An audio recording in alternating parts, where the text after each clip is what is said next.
Bien, 1:00 con 11 minutos. Antonia Moreno, revisemos entonces lo que va a ser nuestra próxima entrevista. Sí, ya está con nosotros en el estudio Martín Monet, analista de estudios de Public Affairs de Activa Research. Martín, ¿cómo estás? Buenas tardes. Hola Martín, ¿cómo te va?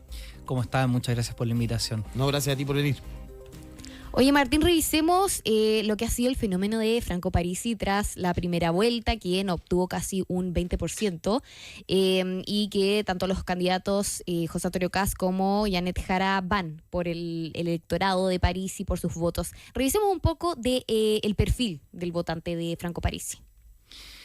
Me parece. Mira, sí, efectivamente, el tema de las últimas semanas en términos de las elecciones ha sido sin duda lo que es el fenómeno Parisi, ¿cierto? Nosotros en Activa, con el fin un poco de comprender lo que es, siendo un grupo heterogéneo, pero lo que puede tener en común el votante Franco Parisi, hemos hecho distintos estudios con el fin de levantar el perfil del votante Franco Parisi en términos sociodemográficos y con respecto a lo que piensa frente a una variedad de temas también.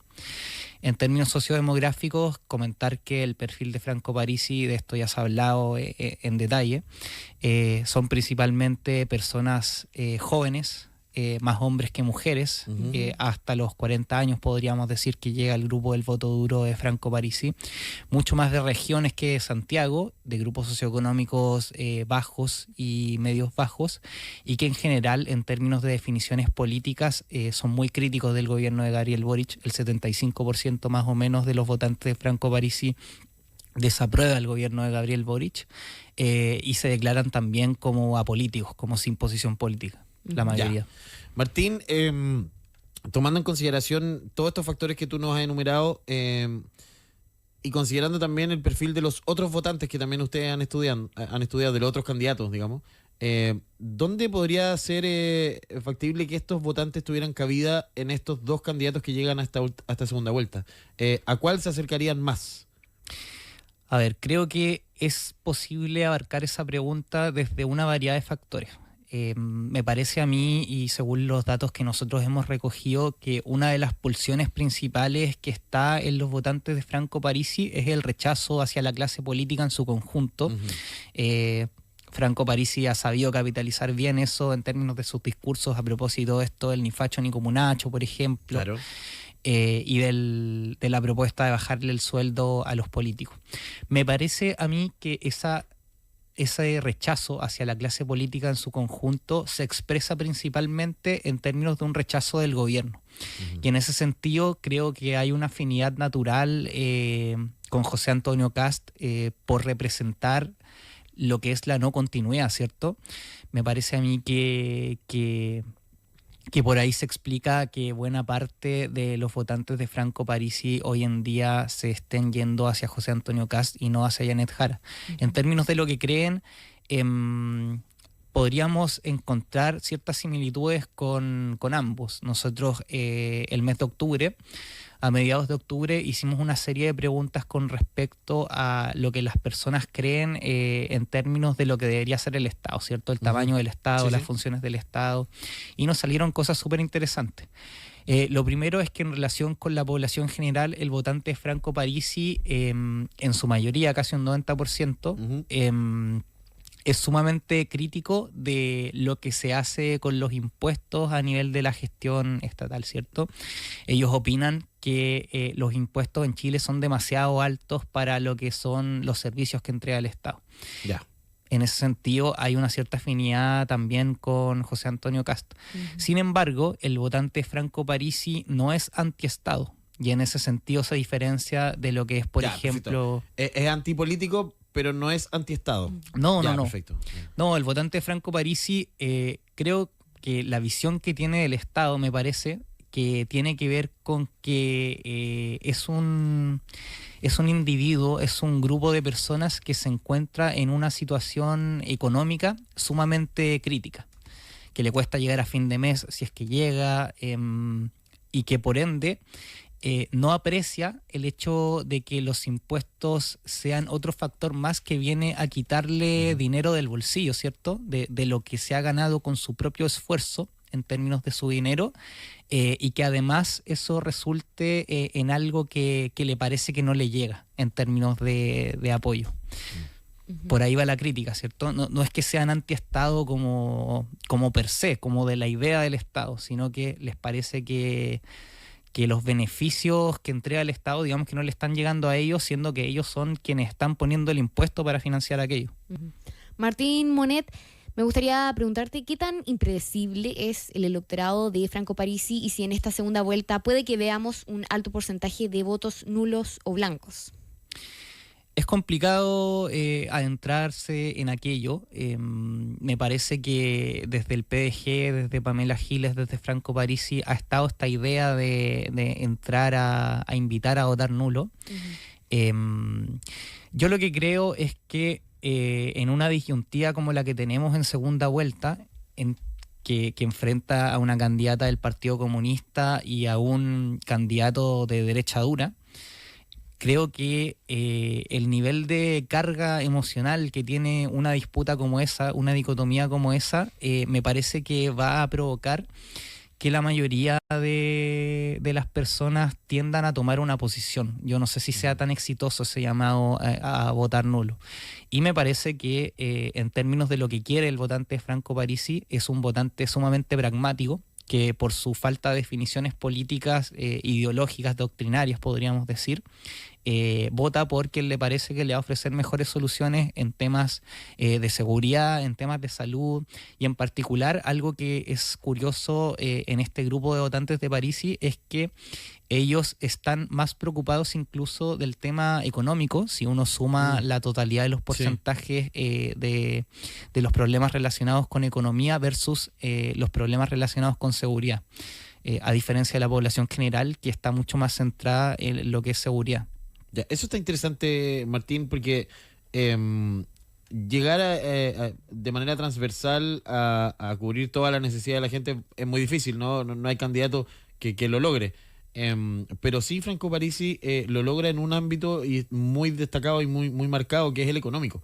Y eso está interesante porque también dice mucho de su perfil, ¿no? De un profesor de economía, precisamente, de Estados Unidos, que viene a Chile a hacer esta campaña presidencial y que logra instalar este discurso. ¿Cuánto logra permear ese eslogan de ni facho ni comunacho versus la importancia que tiene la economía y cómo, entre comillas, digamos, el Estado no nos está devolviendo lo que nosotros le estamos pagando?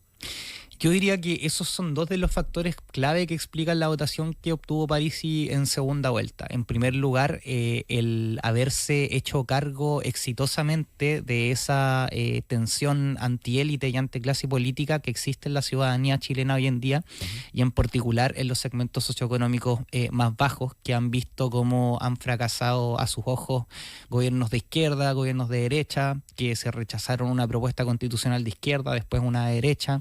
Entonces creo que Franco Parisi tiene hoy en día una realidad país y una historia reciente que favorece mucho propuestas como la suya. Y en términos de lo económico, lo curioso de Parisi es que Parisi no plantea la economía o digamos el éxito de la propuesta económica de Parisi. Me parece que no pasa por la idea de un país que crece en el futuro, sino que más bien por la idea de devolverle recursos a las personas, con propuestas como la devolución del IVA de los medicamentos, quitarle el IVA a la canasta básica.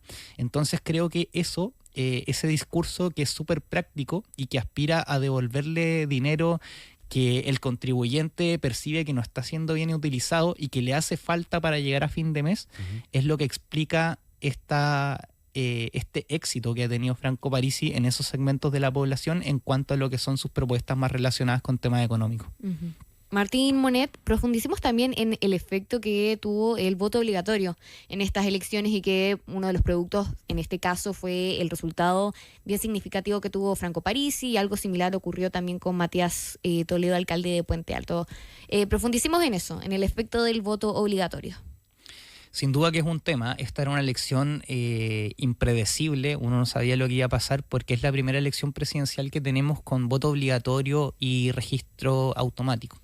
En ese sentido, la consecuencia práctica que tiene aquello es que se acerca a votar una nueva masa de votantes que no había votado en elecciones pasadas porque no tiene interés en política. Y creo que ese grupo en particular, nosotros en Pulso medimos todos los meses definiciones de posición política autodeclarada. Actualmente y durante este año se ha mantenido estable en más o menos un 45% de la población que declara que no tiene posición política, que es justamente este grupo que en buena parte se corresponde con el votante obligado. Y en ese segmento, el candidato más popular, según nuestras mediciones, efectivamente era Franco Parisi. Entonces, parte de la consecuencia que tiene que esta nueva masa de votantes despolitizados, sumamente críticos con la élite, sumamente críticos con la clase política, que tienen esta percepción, esta sensación, este sentimiento de que los beneficios sociales no les han llegado, se condice muy bien con lo que es el perfil de votante de Franco Parisi, y por ahí se explica la votación que obtuvo en primera vuelta. Martín, eso es muy interesante porque a diferencia de los votantes más tradicionales, si se quiere, de los partidos o de candidatos que están afiliados a un partido, tienden a ser también más leales. Es un voto más fijo, si se quiere, menos volátil. En este caso son votantes despolitizados, ¿no? Tú mismo lo mencionabas, en su mayoría, digamos, se entiende. Pero ¿son perdurables en el tiempo? O sea, si Franco Parisi se vuelve a postular en una próxima elección, ¿contaría con estos mismos votos? O si aparece otro candidato con una propuesta más o menos parecida, se pueden dividir. Se entiende que no son votantes tan fieles, ¿no? Claro. Yo estoy, diría que de acuerdo con esa hipótesis. Creo que de cara a lo que van a ser las próximas elecciones queda muchísimo todavía, Sí, pero, claro, sí. pero va a ser súper interesante ver lo que va a hacer, por ejemplo, Franco Parisi y el PDG bajo el liderazgo de Pamela Giles con respecto a la bancada de diputados que obtuvieron. Para las elecciones pasadas el PDG obtuvo 6 escaños en la Cámara de Diputados y pasado un tiempo ya no tenían ninguno porque se fueron todos del partido. Entonces creo que la base de apoyo político que tiene hoy en día Franco Parisi, yo estoy de acuerdo en que no es un votante fiel, no es un votante fidelizado, pero creo que está la posibilidad de en estos años que vienen construir un proyecto político que sí fidelice a estos votantes desencantados, lo cual es un desafío en sí mismo porque, como comentábamos, corresponden a votantes que son despolitizados. Entonces, llevarlos a creer, llevarlos a ser fiel sistemáticamente en el tiempo a un proyecto político va un poco en contra de lo que es la definición misma que ellos tienen con respecto a sí mismos y a la política. Perfecto. Martín Monet, analista de estudios de Public Affairs de Activa Research, conversando con nosotros en Que de nuevo. Muchas gracias, Martín, que estés muy bien. Gracias a ustedes. Martín, Chao. que te vaya muy bien, que tengas buen fin de semana.